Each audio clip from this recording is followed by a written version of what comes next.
because what I want to talk about is what we really don't talk about enough in clay is kind of the what's it all about, like why. I'm trying not to say the F word. Why the? No, you can't. Are we doing what we do? Or it's like you know, and recently in January, February, March, I just didn't want anything to do with clay, and I've never had that in 35, 40 years. And it's like what the is happening? You know, but in my defense, I didn't stop being creative. But especially James was like, I want your life. How do I get your life? Not clay, but this life where I work for myself. I do what I want. As a author, I move into author mode. Well, let's get you my life. How do we do that? And I was actually working with porcelain, and I meant to bring one of the pieces I was going to bring. But I was working with making them very light and translucent. Flipped it over. Lampshade! Duh! And the boy and the metal. So I began working doing very thin porcelain, thinking of him and the metal and how would that work with metal and porcelain and lights and then I guess and this all ties into creativity, which is what this is all about. About 5-6 years ago, I had played around a bit with slumping and fusing glass because we have kilns. You know, we have the equipment to do all that. And it was kind of interesting, but where am I going to take it? I mean, I make bowls. I don't need to make glass bowls. You know, it wasn't that exciting. I was going to stop doing clay. And then all of a sudden, I went from making things out of clay to glass. You know, it's like you get these little light bulbs go off. So, and what we didn't have when I was young, YouTube. YouTube is fantastic. When you've got a little idea and you start punching in glass and looking at what people were glass, and I saw this person making these wavy glass things, and I thought, lamp. So anyway, what I'm doing, so that's why I didn't do clay January and February into March. Because I can probably only do, with that kind of mind, I can really only focus on one thing at a time, but also, I was just tired of clay, and but the creative shit has to keep happening. So I made you can see it here, this is a flat piece of glass. Not flat, but what I'm doing, just taking cheap window glass, cutting it into like 2.5 inch strips, and then cutting that with right down the middle of that in a wavy line, and then plopping them up, and then lining them up, and you get this piece of glass that, but when you look at it, all these, it's almost like little waves. And then when you fuse that in a kiln, and you fusing is not melting, it's just getting it to a point where it'll actually start to become a little liquid and it'll join together. It fuses. What is that, like 1400 degrees? And then when you pull it out, all those high edges have kind of slumped over. I mean, you can come and check this out. I mean, look, that's the thickness of the glass. And then just working out, well, how is that going to attach to metal? I mean, these are all those little things. Yes. Teacher! What did you put it over to slump it? Or to fuse it? What did you have a... Well, I'll get to that in a second. So the first thing I did was made them flat, which is this, and and you can.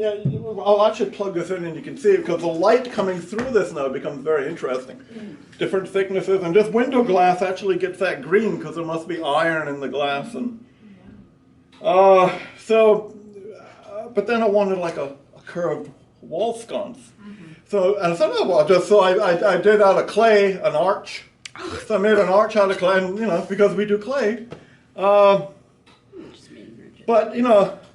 the first 10 of these all would come out cracked, and it's it's like what the hell is happening? And then so it's just like clay. And as we do clay, it's like nightmare upon nightmare. And I finally the last 4 I got 3 out like this. And just like clay, you can solve 90% of your problems just by slowing down. Slow that damn kiln down.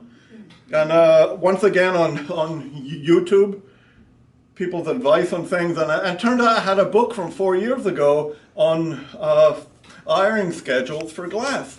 And they had a schedule for thick, irregular thickness glass. It's like, boom. So I kind of followed that, still had a bit of a problem, slowed it down. Oh, I also found out, because I opened the kiln, fused it flat, got to let it cool down, pull it out of the kiln, looks great, put it over that mold, and then your slumping is a little lower, like maybe 1350, something like that. But I opened the kiln at about 300 degrees, and the damn thing had broken already on the way up. It's like, what the hell? And it had jumped apart. It's almost like it's like, get the hell away! You know, and there was like an inch. So, which made me think, because I'm thinking the problem's at the higher end, or cooling. No, the problem was that laying flat, and it's only touching the clay at that ridge, and something about the heat. So anyway, I slowed down to 50 degrees an hour through that up to like 500 degrees, and the problem went away. But now it's, you know, it takes like 30 hours to get this through the kiln now, so it's going to be an expensive piece of glass. Well, once I figure it out, I can get like 4 of these in the kiln at a time, you know. But part of the creative thing that I'm coming to realize in my old age is that's what it's about. It's like, oh, I want to do that, but how do I do that? And working your way through the problems of how to do that, it's a combination of, it's like terrifying and exhilarating at the same time. And, you know, and I tend to be excitable, as you probably all know. But you know, let me plug How do you not get frustrated with that? Like, well, because you do. But when you work it out, there's nothing to match that high. But they also, Professor Green was the one I really liked, and his thing was always, what's it all about? You know, it was always like, what are you doing, and why are you doing what you're doing?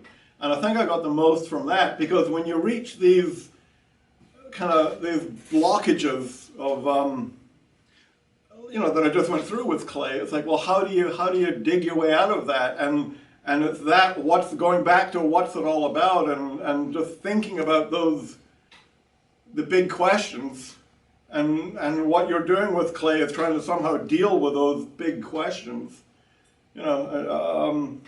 And that I find that helps, but especially here, because I started going back and looking at my old pots, and, you know, I mean, there's not a hell of a lot of difference. And the shape, I love the shape. It's like, why do you know, it's like, Christ, I was doing better shapes back then. You know, and because you get, I don't mean that like that, but, you know, you think, oh, you grow and you grow and you get better and better, and then you look at something from 40 years ago and damn, that was good. But these are, we can see these are the, out of that soda kiln, and it really does have that wood look. But texturing, which is what I throw today, I want to go over some, because that's been kind of exciting me lately, is texture on clay. But with this technique, texture I think is going to work well, because because it's a directional flux and directional over texture. Well, in wood you get it. It's that whole. But you can see. Is that just the clay body on the outside with the liner? Yeah, that's right. This is a. What clay body? This is. Oh. What do I buy? 901? But it might be reclaimed, so it's probably a mixture of 901, 66, some porcelain is probably in there. So, you know, it's all my reclaim. But these are, and also a whole different way of throwing, what you'll see when you texture, because now you're throwing with one hand. I mean, once you texture, you can't now touch that, which actually is a whole other thing that I've found in the past when you're just creatively stuck just do like tie one hand behind your back, or sit on a hand, or I remember another thing I did when I was trying to get better at throwing. Give myself 3 pulls. That's it. You know, so when you're doing a mug, 3 pulls, no more. Or I was doing these little V-shaped porcelain bowls, and 3 pulls, and get it as thin as you can. And just limiting yourself or challenging yourself can kind of like bump you up to that next level. Sounds kind of stupid, but it. Anyway, this is soda. This is, in fact, some of these are just out of the kiln this morning.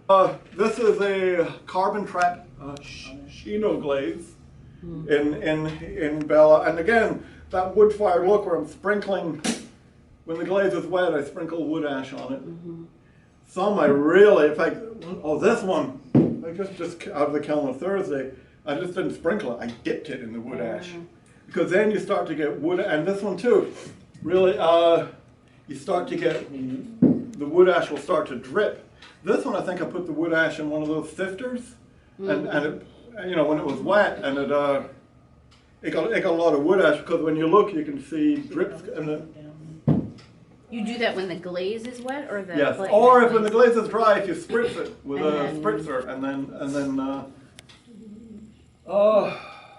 yeah. So soda, and that's a lovely little glaze in there. Yellow something. Most of these are Val Cushing matte. And then with these, so these are all out of that kiln. And this, kind of interesting, I mean, this is the texture, but I wanted to accent the texture a bit, so I made a slip out of like the clay. No, I just took Helmar and added a little manganese to it to make it black, and then wiped it off, and then the soda ash on top of that. That was kind of interesting, kind of. And then this is again in the propane kiln, but where for the last year I've been playing with odium, putting odium silicate on the surface, and then once again you expand it from the inside, but you get quieter texture. You know, not as robust as that. And now what I'm playing, though, I want to show you later, is playing with the 2 of them, so you can get like lines of robust next to quieter. So you get the base glaze on here is my oxblood, but I've taken the copper out of it. So it's got a little tin, because oxblood is that combination of tin and copper, which gives you, you combine those in, you know, tiny amounts, gives you intense reds. It's like 1% copper, 1% tin. Really? Yeah, there's that little chemical reaction goes on there.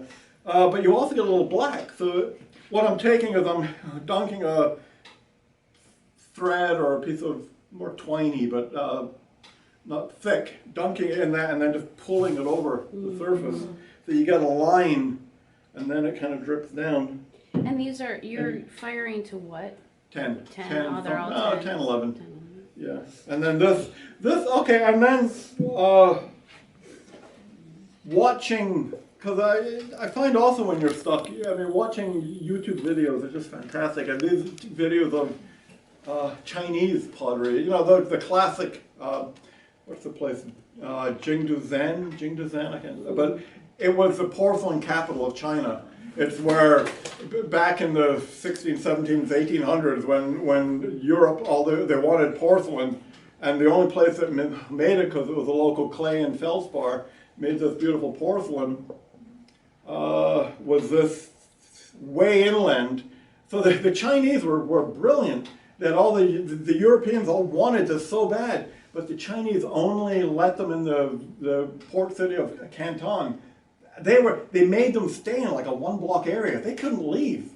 So they, and also they weren't allowed to, nobody was allowed to teach them Chinese. So the Chinese had all the advantages. I mean, it's like, so the, you know, and as far as making deals and stuff, and so the Europeans could not figure out how to make this. It was magic, you know, because it was just white and beautiful and pure, and the 2 big styles were that blue and white, where the blue was the cobalt, and these images, just fantastic images.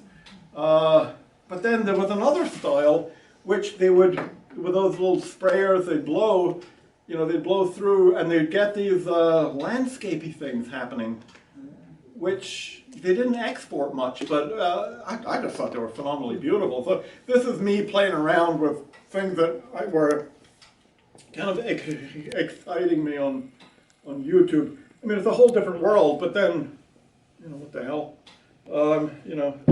Here, this piece I'm really excited because this I see as a marriage of the two.